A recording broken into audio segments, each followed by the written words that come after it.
ओम क्रिया बाबाजी नमः। ओम श्री मात्रे नमः। श्री विद्यापीठम में आप सभी साधकों का स्वागत है मित्रों। आज हम महाअवतार बाबा जी के विषय में एक अनोखी कथा आपके सामने ला रहे हैं। बहुत दिनों बाद आज हम महाअवतार बाबा जी का एक संबंध में एक विषय ला रहे हैं। काफी लंबा समय हो गया महाअवतार बाबा जी के विषय में हमारे YouTube चैनल पर कोई चर्चा लेक्चर हुआ नहीं। तो आज हम महाअवतार बाबा जी के संबंध में उनके एक शिष्य काशीकांत है, वो काशीकांत नाम के शिष्य के बारे में एक कथा हम आपके सामने रखने जा रहे हैं। ये महाअवतार बाबा जी का शिष्य काशीकांत जिनका नाम था, वो अपने तपस्या के बाद महाअवतार बाबा जी के आश्रम में कैसे पहुंचे, इसके बारे में जो है थोड़ा सा नॉलेज हम देंगे, एक कथा आपके सामने प्रस्तुत करेंगे। इस कथा को आपके सामने लाने से पूर्व हमारा YouTube चैनल सब्सक्राइब कीजिए, शेयर कीजिए और ये नॉलेज जो है ये और भी जगह पे शेयर कीजिए।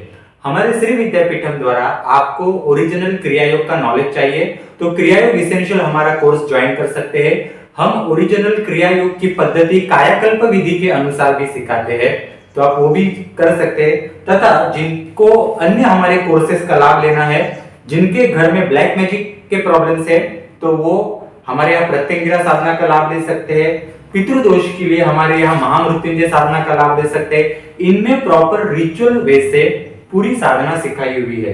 तथा हमारे यहाँ अन्य जो साधनाएं है उसमें आप हनुमान साधना के बाद आप सिद्ध कुंजिका साधना, इनका लाभ ले सकते हैं। अपने घर के कुल दोष, पितृदोष, इनको दूर करने के लिए अथवा बहुत सारे ब्लैक मैजिक के रिमूव करना है, तो बहुत सारी चीजें हैं, इनमें हमने प्रॉपर रिचुअल वे से सिखाई हुई है। तो इन साधनाओं का आप लाभ ले सकते हैं।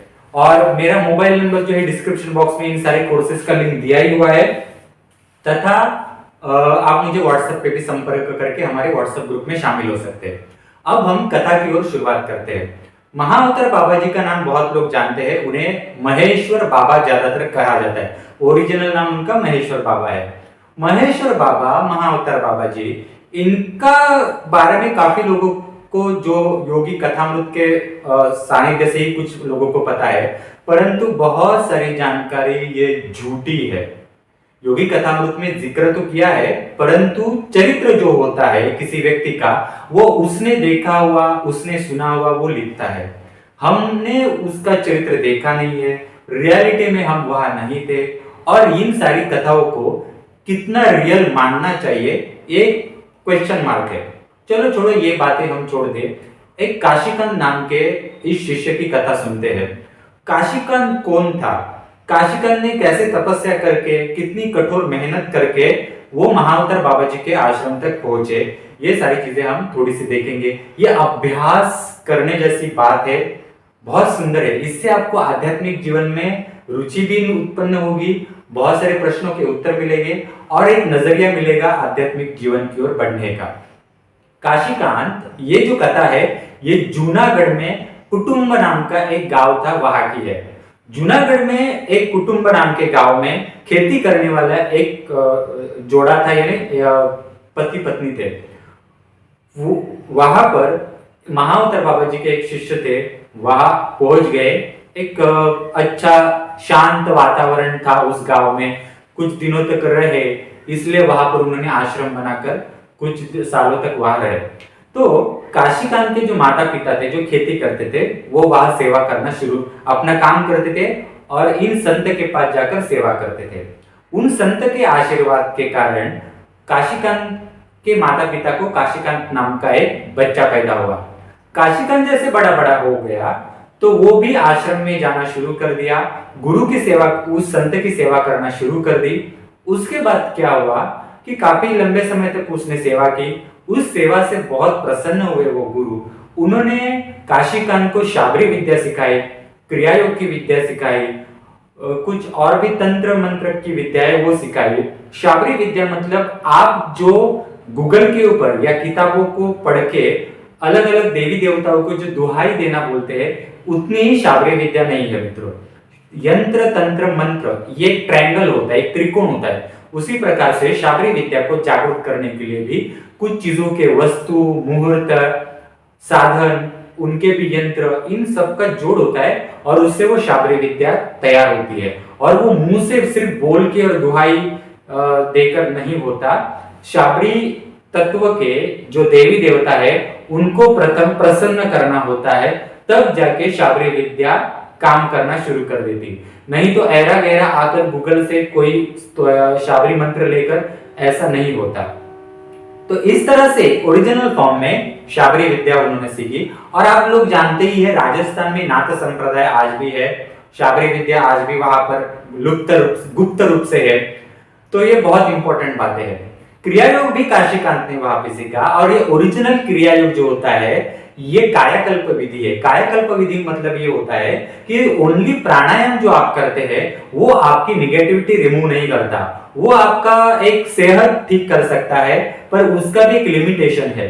परंतु आप इमेजिन कर लीजिए कि आपकी बॉडी और आपका जो ब्लड है वो 21 पीढ़ियों का मेमोरीज है, तो उसमें जो पितृदोष और कुल दोष है वो आप क्रिया योग द्वारा कैसे रिमूव कर सकते हैं। तो ये सारी क्रिया जो है वो क्रिया योग में सिखाई जाती है। उसमें रस शास्त्र, उसमें भस्म प्रयोग और विलेपन, विलोपन, ऐसी अलग अलग प्रक्रियाएं हैं।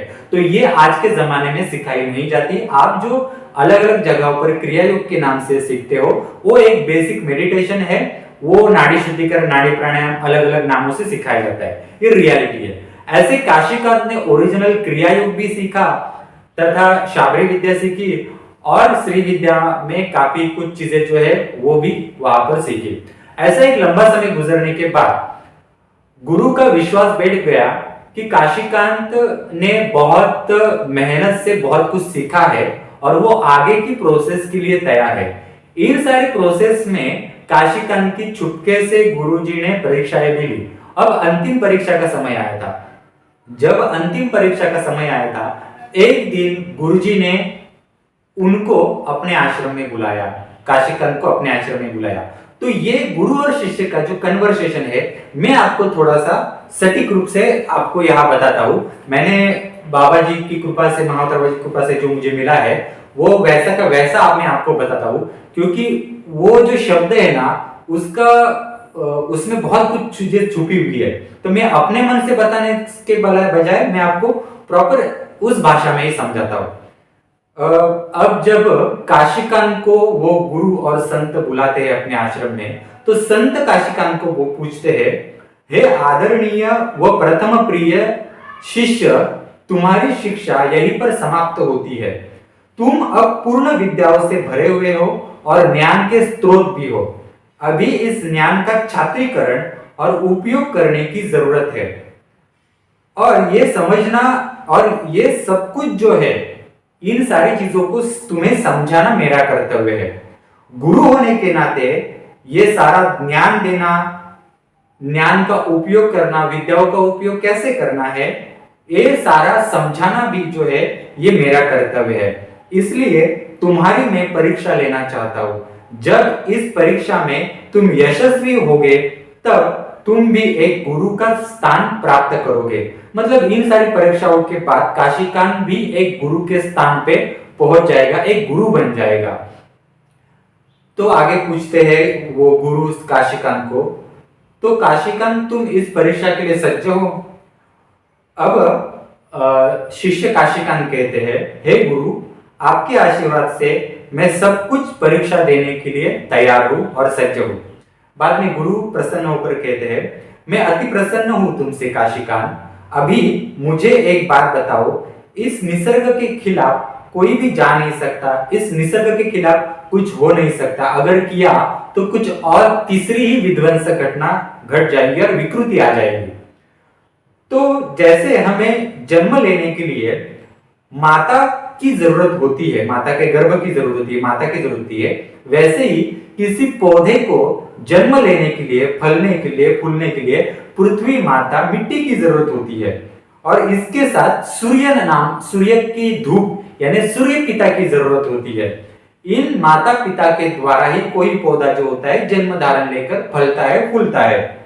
तो क्या हम इन पौधों को बिना पृथ्वी माता और बिना सूर्य पिता के द्वारा, यानी बिना पृथ्वी माता और बिना सूर्य पिता के द्वारा हम जन्म एक पौधे को दे सकते हैं, जिसमें ना पृथ्वी का हम सहायता लेंगे, ना हम सूर्य की सहायता लेंगे? क्या तुम ऐसा करके किसी पौधे का निर्माण कर सकते हो। तुम मुझे सरसों के कुछ बीज जो है उनको उगाकर वो मेरे सामने लाकर रखो। उनके जो पौधा है सरसों का वो मेरे सामने लाना, परंतु ये पौधा उगाते समय तुम्हें पृथ्वी तत्व का उपयोग नहीं करना है, तुम्हें मिट्टी का उपयोग नहीं करना है, और सीधे सीधे तुम्हें सूर्य की रोशनी का भी उपयोग नहीं करना है। अगर तुम ये निर्माण कर सकते हो पौधा, तो मेरे पास आ जाना बाद में। अब आगे गुरुजी काशीकांत को कहते हैं, तुम्हें सिर्फ जैसे मनुष्य को पीने के लिए पानी चाहिए और सूरज की रोशनी चाहिए, तो सूरज की रोशनी तुम सीधे इस्तेमाल नहीं कर सकते, तो सीधे इस्तेमाल ना करके सूरज की रोशनी पौधे तक कैसे पहुंचानी है ये भी तुम्हारी परीक्षा है। परंतु पानी का उपयोग तुम कर सकते हो, और बस इसमें तुम्हें मिट्टी का उपयोग नहीं करना है और सीधे रोशनी का प्रयोग तुम्हें नहीं करना है। पानी और वायु इनका उपयोग तुम कर सकते हो। ये कहने के बाद आगे गुरुजी काशीकांत को कहते हैं, इसके लिए मैं तुम्हें कुछ चीजें बताना चाहता हूं। तुम्हारा चरित्र बहुत सफेद है। अब मित्रों, गुरुजी यहां पर क्या क्या कहते हैं सुनिए।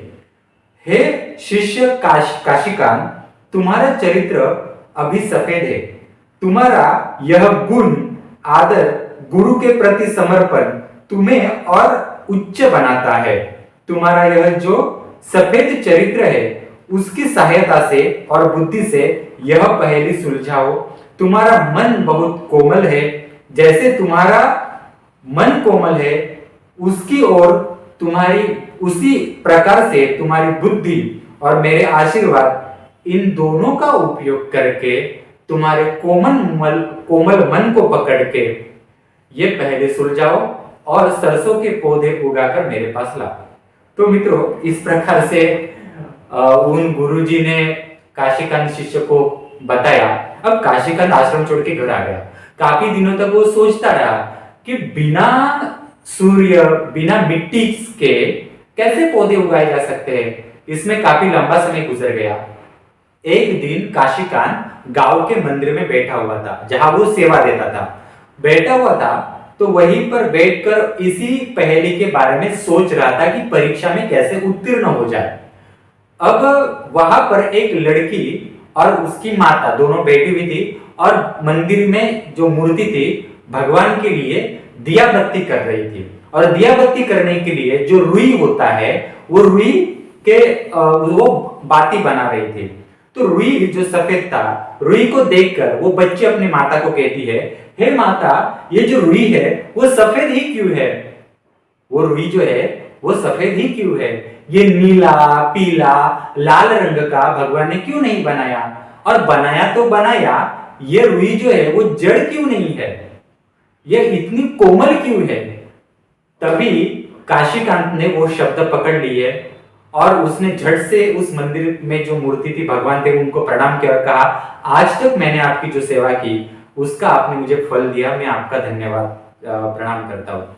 काशीकांत मंदिर से घर आ गया। घर आकर उसने अपने मंदिर की रुई ले ली, थोड़ी सी रुई लेकर उसको तो उसमें पानी डाल दिया थोड़ा, और उसको भिगो दिया। पानी पूरा निचोड़ने के बाद उसमें उसने कुछ सरसों के बीज डाल दिए। सरसों के बीज डालने के बाद उसने एक पत्थर के ऊपर उसको रख दिया। घर में एक फर्श के ऊपर ये सब कुछ रखने के बाद अब समय आया था कि अब सूर्य के किरणें जो है वो इस सूर्य की रोशनी जो है ये सरसों तक कैसे पहुंचाए, क्योंकि सूर्य के रोशनी के बिना जो है वो पौधे को एक प्रकार से ऊपर तो नहीं आ सकते, निर्माण नहीं हो सकते। तो वो सोच में पड़ा था कि कैसे सूरज की रोशनी में वो यहाँ तक पहुंचाऊं, क्योंकि वो चीज जो है धूप में भी लाकर नहीं रख सकते थे। तो बाद में क्या किया, एक दिन घर में बैठे थे काशीकांत और उसने देखा कि सूर्य की जो किरणें हैं वो जमीन पर आ रही है, और वहां पर कुछ कांच थी, कांच से वो सूरज की किरणें चमक रही थी, कांच चमक रही थी। तो उसको कल्पना आ गई, उसने एक आईना ले लिया और सूरज के यहाँ पर एक आईना रख दिया घर के यहाँ पर, और उन आईने का जो प्रतिबिंब था सूरज का, वो सीधा इस रुई के ऊपर, सरसों के ऊपर आना शुरू हो गया। इस प्रकार से दिन में थोड़ा थोड़ा सूरज की रोशनी भी मिलती थी। कुछ दिनों के बाद उस रुई में जो सरसों थी, वहां से पौधे उगना शुरू हो गए, और बाद में ये हो गया, पौधे उग गए। काशीकांत जो है वो पौधे लेकर गुरुजी के पास चले गया। गुरुजी ने उसको आशीर्वाद दे दिया। गुरुजी खुश हो गए कि उनका एक शिष्य इस परीक्षा में पास हो गया। मित्रों, ऐसी परीक्षाएं होती है। महाअवतार बाबा जी का जो एक पूर्ण साम्राज्य है वो बहुत बड़ा है। लोग उनको सिद्धाश्रम में कहते, गुरु गौरी शंकर पीठ में कहते, ज्ञानगंज में पीठ में कहते। ओरिजिनल उनका जो आश्रम है उसको कहते कमल निवासिनी आश्रम। अब और उसी में ही उनका महल है, वहीं पर वो रहते हैं। कमल निवासिनी आश्रम उनका नाम क्यों है, वो कमल निवासिनी क्यों रखा उन्होंने नाम, ये एक बहुत बड़ी ट्रेजेडी है और एक क्वेश्चन मार्क है और एक बहुत बड़ा रहस्य है। तो ये आपको सुलझाना है। दूसरी बात, महाअवतार बाबा जी लोग कहते हैं कि हमको स्वप्न में आए, हमको स्वप्न में आए। ये रियलिटी ऐसे नहीं होती। वो कोई सब्जी नहीं है कि किसी के भी सपने में ऐसे आ जाए। महाअवतार बाबा जी का जो इतने सारे आश्रम है, एक आश्रम जो है स्विट्जरलैंड में जो लेक है, उस समुद्र के अंदर भी कुछ आश्रम है उनके, वहां पर कुछ गुप्त द्वार है, तथा इस अर्थ को दक्षिण ध्रुव और उत्तर ध्रुव जो होता है, अंटार्कटिका और आर्कटिक, इन दोनों को बैलेंस करने के लिए भी वहां पर कुछ आश्रम उन्होंने अपने और विद्याएं छुपा के रखी हुई है। ऐसे बहुत सारे रहस्य है मित्रों। महाअवतार बाबा जी के पास पहुंचने के लिए किसी भी ऋषि मुनि जो होता है उसको पहले 100 सालों तक महाअवतार बाबा जी की तपस्या, उनका स्टडी करना होता है। महाअवतार बाबा जी का खुद की एक विद्या है, उनके खुद की किताबें है, उनके ऊपर रिसर्च करके महाअवतार बाबा जी खुद विद्या है, खुद एक तंत्र है इनका। जब कोई स्टडी करके 100 साल की तपस्या करता है, 100 साल की तपस्या और परीक्षा के बाद कोई ऋषि मुनि जो होता है वो महाअवतार बाबा जी का जो एक प्रकार से रजिस्टर होता है, उस रजिस्टर में उसका नाम लिख दिया जाता है और वो रजिस्टर होता है वहां पर। और वो भी रजिस्टर होने के बाद सीधा महाअवतार बाबा जी के पास नहीं जाता। महाअवतार बाबा जी के अंडर 10-10 हजार साल से जीवित एक ऋषि मुनियों का ग्रुप होता है। वो महाअवतार बाबा जी का अपना अलग अलग साम्राज्य है, उनका अलग अलग चीजें है, वो हैंडल करते हैं। तो वो ऋषि मुनियों के अंडर जो है और ऋषि मुनि होते हैं। ये सारे लोग जो होते हैं, ये आने वाले जो लोग होते हैं 100 साल की तपस्या करने के बाद, उनको आगे सिखाने का कार्य, कैसे मैनेज करना है, कौन सा कार्य देना है, और सीखने के बाद आगे उनको किस कार्य के लिए आगे भेजना है, ये सारी प्रक्रियाएं होती है। उनका साम्राज्य बहुत बड़ा है। जैसे मुकेश अंबानी, गौतम अडानी, नरेंद्र मोदी का जितना बड़ा साम्राज्य है, अलग अलग उनके सेक्टर्स होते हैं, इतनी बड़ी एम्प्लॉयमेंट उनका होता है, नौकर चाकर होते हैं, अलग अलग सेक्टर संभालने के लिए चीजें होती है।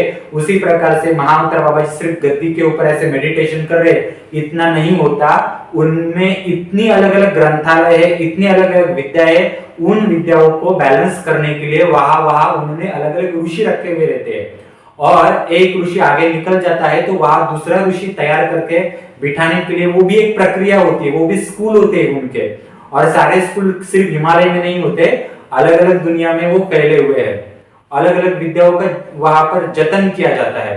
तो एक महाअवतार बाबा जी का एक इस तरह से बहुत बड़ा रहस्यमय सब्जेक्ट है। तो जो लोग बोलते हैं कि मुझे महाअवतार बाबा जी सुनाई देते, दिखाई देते, मैंने किताबें लिखी, ये पूरी भंपक और फ्रॉडगिरी है, ऐसे तैयार नहीं होता। नहीं तो मैं चाहता तो मैं भी ऐसे कथाएं बनाकर किताबें निकालकर बेच सकता था, पर ऐसे नहीं होता मित्रों। तो रियलिटी आप समझ लीजिए और आगे बढ़िए। काशीकांत की कथा सुन के आपको काफी समझ में आया होगा। जब ये परीक्षा काशीकांत की हुई तो काशीकांत की परीक्षा होने के बाद काशीकांत की शक्ति और तपस्या का बल और बढ़ गया, उसमें और मैच्योरिटी आना शुरू हो गई। और कोई ऐसी गुरु परीक्षा लेता है, उसके बाद एक दृष्टि मिलती है शिष्य को, और वो दृष्टि जो होती है आगे की चीजें दिखाना, आगे नॉलेज बताने के लिए आगे का मार्ग अपने आप अंदर से आ जाता है। इसको कहते हैं शांभवी विद्या। तो ये जब दृष्टि बाद में काशीकांत को आ गई तो उसके बाद उसी दृष्टि ने काशीकांत को अंदर से मार्गदर्शन किया और काशीकांत सीधे सिद्धाश्रम कमल निवासिनी आश्रम की ओर बढ़ गए और वहां पर उनकी आगे की पढ़ाई जो है वहां पर आगे हो गई। तो इस प्रकार से महाअवतार बाबा जी की कथा थी। आशा करता हूँ इस कथा के द्वारा आपको बहुत कुछ चीजें समझ में आई होगी और गुरु का सानिध्य क्यों जरूरी है। मंत्र के रट्टा मारकर ऐसे दीक्षा लेकर कुछ नहीं होता मित्रों, ये आपका एक वहम होता है, भ्रम होता है। 5-10 साल जाने के बाद आपको जब डिप्रेशन आता है तब ये वहम आपका निकल जाता है, परंतु आपके हाथों में उम्र नहीं बचती और पैसे की फालतू खर्च तैयार होता है और मंत्रों का दूषित उच्चारण करने के कारण जो अलग से दोष आते हैं वो उसको आप कहाँ निपटाएंगे। ये काफी सारी चीजें हैं। हमारे YouTube चैनल को शेयर कीजिए, सब्सक्राइब कीजिए और हमारे श्री विद्यापीठम में आपको साधनाएं सीखनी है तो दुर्गा सप्तशती साधना सीख सकते हैं, सिद्ध कुंजिका साधना सीख सकते हैं, हनुमान साधना आप सीख सकते हैं, कुल देवी के लिए सीख सकते हैं और पितृदोष के लिए आप महामृत्युंजय साधना, काल सर्प दोष के लिए आप महामृत्युंजय साधना सीख सकते हैं तथा ब्लैक मैजिक रिमूव नजर दोष के लिए आप प्रत्यंगिरा साधना भी सीख सकते हैं। जिनको कुंडलिनी के विषय में एडवांस नॉलेज चाहिए, क्रियायोग के विषय में एडवांस नॉलेज चाहिए, क्रियायोग इसेंशियल हमारा कोर्स है उसको ज्वाइन कर सकते हैं। सारे लिंक्स डिस्क्रिप्शन बॉक्स में दिए हैं। श्री विद्या इसेंशियल के लिए भी आप हमारे यहाँ ज्वाइन हो सकते हैं और हम ओरिजिनल क्रियायोग सिखाते हैं कायाकल्प विधि के साथ। तो हमारा YouTube चैनल शेयर कीजिए, सब्सक्राइब कीजिए और ये कथा मुझ तक पहुंचाने के लिए मैं महाअवतार बाबा जी, एक मुखी दत्त, इनका आभारी हूं।